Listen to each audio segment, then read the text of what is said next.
Thank you. My name is Brian Hackett from the College of New Jersey. You shed a lot of light on this, and it was a great talk. What is this? I've only heard it vaguely, and I don't know much about it, but this argument that the production of some ethanols actually use more fossil fuels to create, say, a gallon of ethanol than what you would get out from the oil. So if you could just shed some light on that and analyze that for us. And secondly, in the political spectrum, this gas tax holiday, what your analysis of that would be. Okay, so ethanol, we hear all of these studies, oh, ethanol takes more energy to produce than you get out of it. You ask this question better, which is more fossil energy to produce than we get out of it. That's not correct. When people say ethanol takes more energy to produce than we get out of it, what they're basically referring to is a law of nature. If you take a lump of coal and convert it to electricity, if you take a barrel of oil and convert it to gasoline, if you take ethanol or sugarcane, corn, cob, or sugarcane and convert it to ethanol, it's a basic law of nature that you have to put more energy in than the energy you get out. There's the energy that's inherent in the matter and the energy of conversion. You remember your science classes? Now, what you asked is very relevant. What about the fossil energy input? Now, in our case, what we really care about is the oil input, right? Because if we're taking sunlight and coal and converting them to a usable liquid fuel, fine. The oil input is very, very low. The oil and natural gas input is also pretty low. The oil, natural gas, and coal input, if we compare that energy to the energy that we get out of ethanol, we get 1.3 times more energy out of the ethanol than we put in. But none of this should matter. Because, do you know what the energy balance is for gasoline? No, I have a clue. Have you seen studies about it? Have you seen studies about the energy balance for electricity? Do you care? No. Okay? What you care about is the cost, the economics. And so the question we always need to keep in mind is, strip away the subsidies, strip away the tariffs. Is it economic? If it's economic, then that's great. What you care about is the unit of usable energy economic, right? It takes a heck of a lot of energy to convert tar sands into oil. Right? Do you care? No. Now, when oil is $10 a barrel, you're not going to do it. When oil is 50 or 60 or 120, you're certainly going to do it because it's economic at that point. Understand? Yes. Second question, gas tax holiday, bread and circuses. All right? And shame on our politicians for bread and circuses at a time of dire, really dire, national emergency when it comes to this issue. Because you know what's going to happen if we lift our gas taxes? Now, as far as I'm concerned, we shouldn't have any taxes on anything, okay? but let's talk clear economics here. What happens if we lift our gas taxes? What's going to happen? Price will rise. Okay, so that money that's now going into the U.S. Treasury and being used for all sorts of pork in many cases will go to Uncle Saud and Uncle Hugo and be used for, not for pork, but for other things. Okay?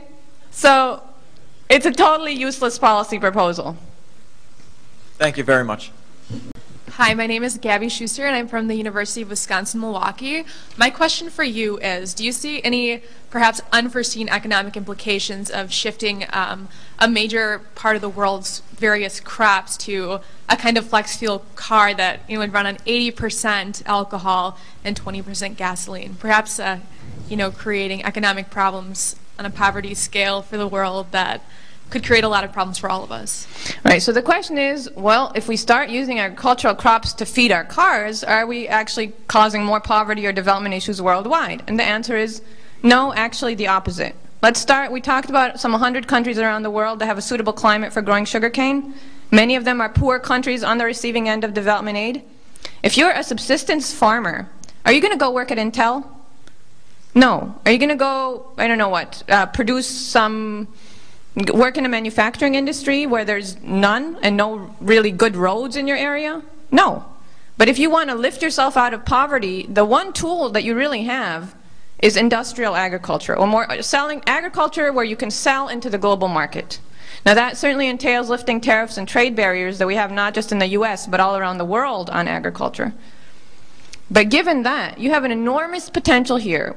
the rise in crop prices may be not so pleasant for the middle class, but it actually is very, very good for the poorest people in the world, because it means that the one product that they're capable of selling all of a sudden has a higher value. That's one thing. Second, there's been a lot of lies about the fact that increased U.S. production of ethanol from corn in particular has been causing starvation around the world, which is what you're actually asking. Okay? This is part of a really orchestrated campaign run by a group called Glover Park Communications over on K Street here. I'm not quite sure who exactly their funders are. The Grocery Manufacturers Association is one, possibly some oil interests, who knows.